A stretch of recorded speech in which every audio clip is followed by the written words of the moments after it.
Hello, welcome to Do It Yourself channel. Today I will show you how to deny access to our data for our applications in Samsung Galaxy S22.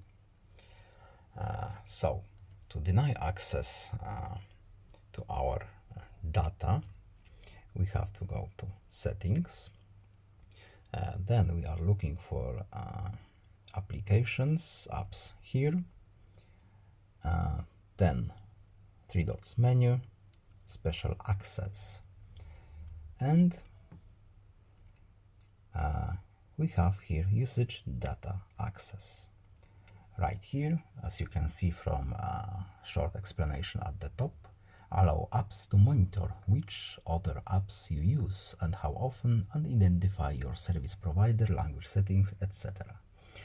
So we can of course turn off what we want from here, and that's all. No need to save, back out, and our data access has been changed. I hope this video was helpful to you. Please leave a like and subscribe.